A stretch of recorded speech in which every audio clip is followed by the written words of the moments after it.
Hi, my name's Jeff Cundiff, and I just wanted to talk for a minute about Calvin Green.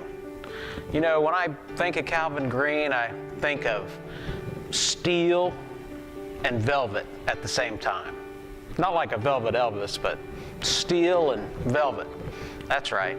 I mean, you don't usually run across those two attributes together, but, you know, Calvin is tough, but at the same time, he's loving and caring and kind and compassionate. And I guess that's what draws me to Calvin, and that's why I think we're blessed as a church to have him. You know, every Sunday morning when I see him out shaking hands and talking to people, and Calvin is a people person. There's no doubt about it. He loves his family. He loves his church. I mean, how many times have you heard him say, "Do y'all love your church?" Doesn't that sound just like Calvin? Or how about when he says, you do love your church, right? Well, I mean, Calvin is a good guy, and he's definitely a family man.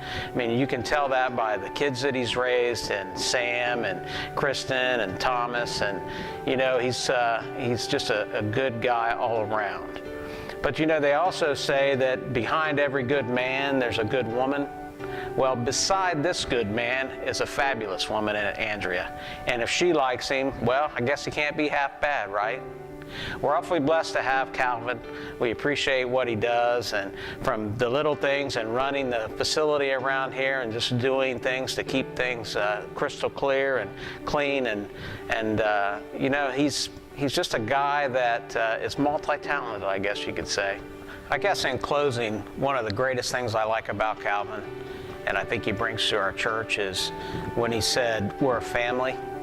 You know, he was impressed upon by us when he visited us that we were a family. He believes in family. He has a strong family himself. He's taken a lot of us into his loving care by just agreeing to come here and to be the executive pastor.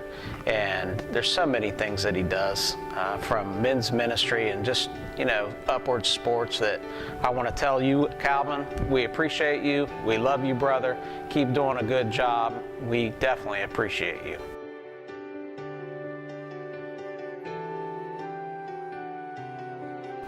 Good morning, I'm Tommy Frederick, and I have been given the distinct privilege to say a few words about Pastor Phil.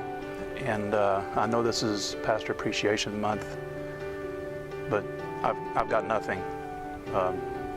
You're great. Brandon, you got that? Fantastic.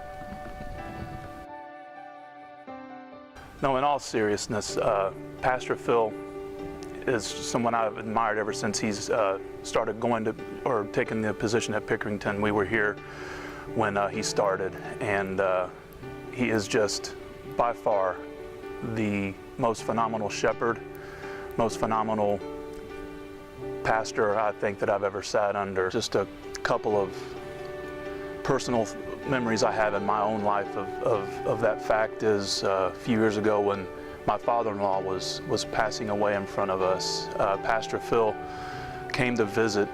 My mother-in-law came to be with Jack, came to be with my wife and family through that very difficult time.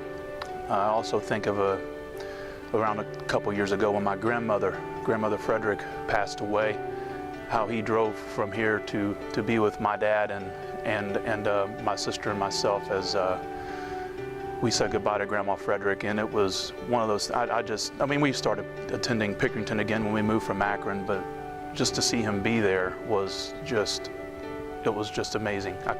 He was the last person I was expecting to see. But I would say that the biggest thing when I think of Pastor Phil is I think of the ordination services that I've been to as a kid and as a teenager and as an adult, when the ordinands are standing in front of the general superintendent and they are commissioned to preach the word.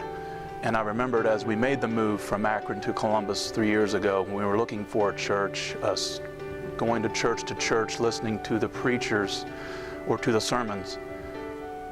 And we tried Pickerington. It was like we don't need to go anywhere else. And I told my wife, if we go to Pickerington for any other reason than we get the word preached to us, then I would rather err on that side than to just go just to be a part of a church. And Pastor Phil, from the bottom of our hearts, we thank you for the love and the compassion and the care that you give your flock. You are truly a shepherd, and it's difficult to sit in front of a camera and speak on behalf of an entire church who could say the very same exact things that I'm saying, but we love you, and thank you so much for being a part of our lives.